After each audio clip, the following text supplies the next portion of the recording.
Welcome to Saptasagara YouTube ಚಾನಲ್ಗೆ. ನಾನಿವತ್ತೊಂದು ಒಳ್ಳೆ fish ಫ್ರೈನ ಮಾಡೋದನ್ನು ತೋರಿಸ್ತೀನಿ. ಅದನ್ನು ಯಾವ ರೀತಿ ಮಾಡೋದು ಅಂತೇಳಿ ನೋಡೋಣ ಬನ್ನಿ. ನೋಡಿ, ಈ ಮೀನಿನ ಹೆಸರು ಬಂದು ಕಾಂಡೆ ಫಿಶ್ ಅಂತೇಳಿ. ಬೇರೆ ಬೇರೆ ಊರುಗಳಲ್ಲಿ ಇದನ್ನು ಬೇರೆ ಬೇರೆ ಹೆಸರುಗಳಿಂದ ಕರೀತಾರೆ.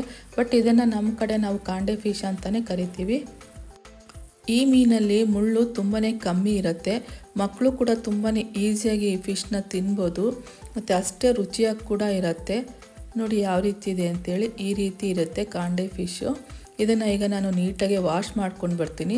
2 ರಿಂದ 3 ಸಾರಿ ಇದನ್ನು ನೀಟಾಗಿ ಚೆನ್ನಾಗಿ ತೊಳ್ಕೊಂಡು ಬರಬೇಕು. ಈಗ ಇದನ್ನು ನಾನು ನೀಟಾಗಿ ವಾಶ್ ಮಾಡ್ಕೊಂಡು ಬರ್ತೀನಿ.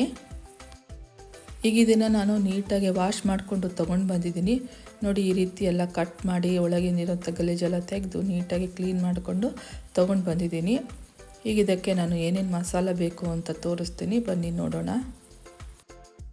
ಇಲ್ಲಿ ನಾನು 1 kg ಆಗುವಷ್ಟು ಫಿಶನ್ನು ತೊಗೊಂಡಿದ್ದೀನಿ. ಹಾಗಾಗಿ ಇಲ್ಲಿ 2 ಟೇಬಲ್ ಸ್ಪೂನ್ ಆಗುವಷ್ಟು ಅಚ್ಚದ ಖಾರದ ಪುಡಿಯನ್ನು ಹಾಕ್ಕೊಳ್ತಾ ಇದ್ದೀನಿ. ನಿಮಗೆ ರುಚಿಗೆ ನೋಡಿ ಖಾರ ಹೆಚ್ಚು ತಿನ್ನೋರಾದರೆ ಜಾಸ್ತಿ ಹಾಕ್ಕೊಳ್ಳಿ. ನಾನೀಗ ಇಲ್ಲಿ 2 ಸ್ಪೂನ್ ಸಾಕಾಗತ್ತೆ, 2 ಸ್ಪೂನ್ನ ಹಾಕ್ಕೊಳ್ತೀನಿ. ಹಾಗೆ ಇಲ್ಲಿ ನಾನು ಅರಿಶಿಣದ ಪುಡಿ ಕೂಡ ಹಾಕ್ಕೊಳ್ತೀನಿ. 1 ರಿಂದ 1.5 ಟೀ ಸ್ಪೂನ್ ಆಗುವಷ್ಟು ಅರಿಶಿಣದ ಪುಡಿ ಕೂಡ ಹಾಕ್ಕೊಳ್ತೀನಿ. ಹಾಗೆ ರುಚಿಗೆ ತಕ್ಕಷ್ಟು ಉಪ್ಪನ್ನು ಕೂಡ ಹಾಕ್ಕೊಳ್ತೀನಿ. 1 kgಗೆ 1 ಟೇಬಲ್ ಸ್ಪೂನ್ ಆಗುವಷ್ಟು ಉಪ್ಪು ಸಾಕಾಗತ್ತೆ. ನೀವು ನೋಡಿ ರುಚಿಗೆ ತಕ್ಕಷ್ಟು ಹಾಕ್ಕೊಳ್ಳಿ. ಈಗ 2 ಟೇಬಲ್ ಸ್ಪೂನ್ ಆಗುವಷ್ಟು ಕಾರ್ನ್ಫ್ಲೋರ್ ಪೌಡರ್ನ ಹಾಕ್ಕೊಳ್ತೀನಿ. ಕಾರ್ನ್ಫ್ಲೋರ್ ಪೌಡರ್ ಹಾಕ್ಕೊಳ್ಳೋದ್ರಿಂದ ಮಸಾಲ ಎಲ್ಲ ನೀಟಾಗಿ ಕೋಟಿಂಗ್ ಆಗುತ್ತೆ, ಹಾಗೆ ರುಚಿನೂ ಕೂಡ ಚೆನ್ನಾಗಿರುತ್ತೆ. ಹಾಗಾಗಿ ನಾನು ಇಲ್ಲಿ 2 ಸ್ಪೂನ್ ಕಾರ್ನ್ಫ್ಲೋರ್ನ ಯೂಸ್ ಮಾಡಿದ್ದೀನಿ. ಹಾಗೆ ಇಲ್ಲಿ ನಾನು 1 ಪ್ಯಾಕೆಟ್ ಫಿಶ್ ಫ್ರೈ ಮಸಾಲ ಕೂಡ ಹಾಕ್ಕೊಳ್ತಾ ಇದ್ದೀನಿ.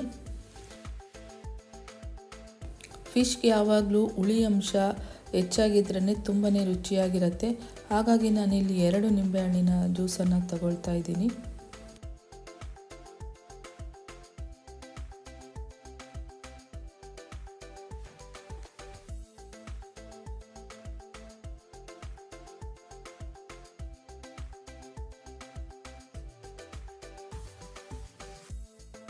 ಹಾಗೆ 1 ಟೇಬಲ್ ಸ್ಪೂನ್ ಆಗುವಷ್ಟು ಎಣ್ಣೆ ಕೂಡ ಹಾಕ್ಕೊಳ್ತೀನಿ.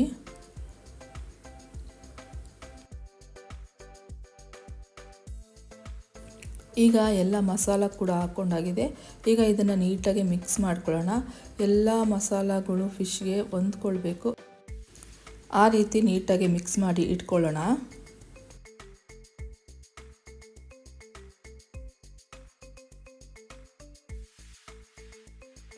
ನೋಡಿ, ನಾನು ಇದನ್ನು ಈಗ ಈ ರೀತಿ ನೀಟಾಗಿ ಮಿಕ್ಸ್ ಮಾಡಿ ಇಟ್ಕೊಂಡಿದ್ದೀನಿ.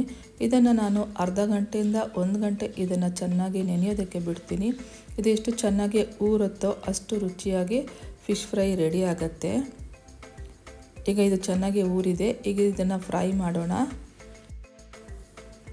ಈಗ ಇದನ್ನು ನಾನು ಡೀಪ್ ಫ್ರೈ ಮಾಡ್ತೀನಿ. ಹಾಗಾಗಿ ಒಂದು ಸಣ್ಣ ಬಾಣಲಿಗೆ ಎಣ್ಣೆ ಹಾಕ್ಕೊಂಡು ಎಣ್ಣೆ ಕಾಯೋಕ್ಕೆ ಇಟ್ಟಿದ್ದೆ.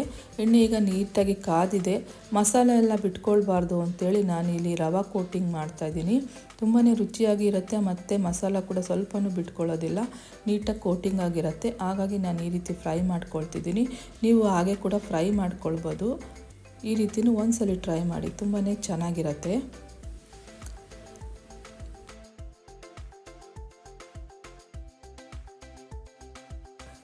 ಯಾವಾಗಲೂ ಫಿಶ್ ಫ್ರೈ ಮಾಡಬೇಕಾದಾಗ ಲೋ ಫ್ಲೇಮ್ ಇಟ್ಟು ಫಿಶ್ನ ಫ್ರೈ ಮಾಡ್ಕೊಳ್ಬೇಕು. ಆಗ ನೀಟಾಗಿ ಎಲ್ಲ ಕಡೆಯೂ ಕುಕ್ ಆಗುತ್ತೆ. ಹೈ ಫ್ಲೇಮಲ್ಲಿ ಇಟ್ಕೊಂಡಾಗ ಅದು ಸೀದೋಗೋ ಚಾನ್ಸಸ್ ಇರುತ್ತೆ, ಒಳಗಡೆ ನೀಟಾಗಿ ಫ್ರೈ ಆಗಿರೋದಿಲ್ಲ. ಹಾಗಾಗಿ ಲೋ ಫ್ಲೇಮಲ್ಲಿ ಇಟ್ಕೊಂಡು ಫಿಶ್ ಫ್ರೈನ ಮಾಡಿಕೊಂಡ್ರೆ ತುಂಬಾ ಚೆನ್ನಾಗಿ ಫ್ರೈ ಆಗುತ್ತೆ.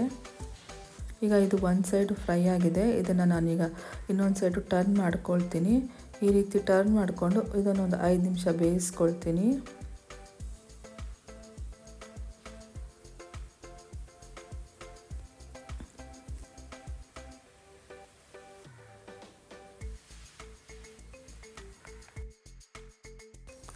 ನೋಡಿ, ಈಗ ಇದಿಷ್ಟು ಫ್ರೈ ಆಗಿದೆ.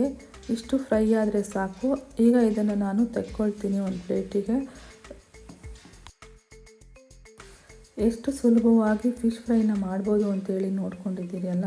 ಇದನ್ನು ನೀವು ಕೂಡ ಟ್ರೈ ಮಾಡಿ, ತುಂಬಾ ರುಚಿಯಾಗಿರುತ್ತೆ. ಈ ವಿಡಿಯೋ ನಿಮಗೆಲ್ಲ ಇಷ್ಟ ಆಗಿದರೆ ಲೈಕ್ ಮಾಡಿ, ಶೇರ್ ಮಾಡಿ, ಕಮೆಂಟ್ ಮಾಡಿ, ಸಬ್ಸ್ಕ್ರೈಬ್ ಮಾಡಿ ಅಂತ ಹೇಳ್ತಾ ಇವತ್ತಿನ ವಿಡಿಯೋನ ಎಂಡ್ ಮಾಡ್ತೀನಿ. Thank you for watching.